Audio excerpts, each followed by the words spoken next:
এই ডিএ মামলা পশ্চিমবঙ্গের সরকারি কর্মচারীদের জন্য একটি অত্যন্ত গুরুত্বপূর্ণ বিষয়। এই মামলার রায়ের উপর তাদের আর্থিক ভবিষ্যৎ অনেকাংশে নির্ভরশীল। তাই সুপ্রিম কোর্টের প্রতিটি পদক্ষেপ এবং প্রতিটি শুনানি তাদের কাছে অত্যন্ত তাৎপর্যপূর্ণ।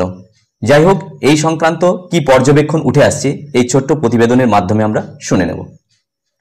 শীর্ষ আদালতের ডেডলাইন পার, তবু রাজ্য সরকারের তরফে এলো না ডিএ সংক্রান্ত কোনো বিজ্ঞপ্তি। উল্টে আরও সময় চাইছে রাজ্য।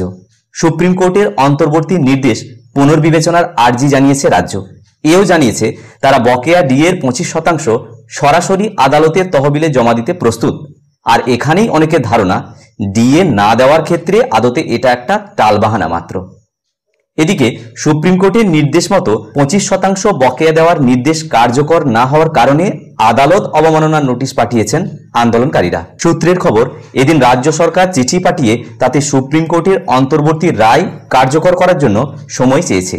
এখনই এই ডিএর টাকা দেওয়া সম্ভব নয়, আরও 6 মাস সময় লাগবে বলে জানানো হয়েছে। এবার রাজ্যের কি কি দাবি উঠে আসছে আমরা শুনে নেব।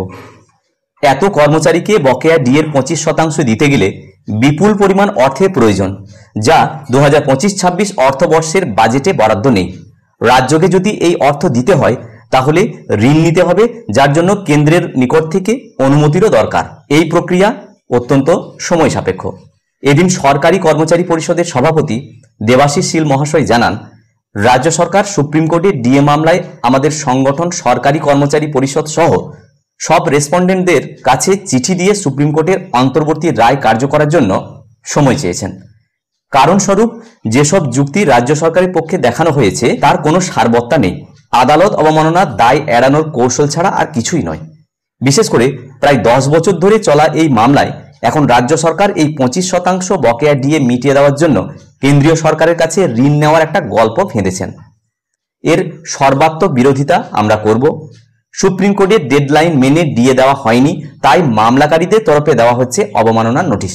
এই ডিএ মামলায় রাজ্যের মুখ্য সচিব এবং অর্থ সচিবকে এই নোটিশ ধরালো মূল মামলাকারী confederation of state government employees. DA না মেটানোয় মূল মামলাকারীদের তরফে মলয় মুখোপাধ্যায় তার আইনজীবী ফিরদৌস শামীম মারফত ইমেল করে নোটিশ পাঠালেন মুখ্য সচিব এবং অর্থ সচিবকে। তাদের যুক্তি, আদালত অবমাননাকর কাজ করেছে রাজ্য, তাই এই নোটিশ। 25% বকেয়া দেওয়ার নির্দেশ কার্যকর করা হয়নি, একই সঙ্গে মানা হয়নি সুপ্রিম কোর্টের ডেডলাইন, তাই নোটিশ পাঠানো হলো মূল মামলাকারীদের তরফ থেকে। যাই হোক, এই প্রতিবেদনটি ছোট্ট ভিডিওটির মাধ্যমে তুলে ধরার চেষ্টা করলাম।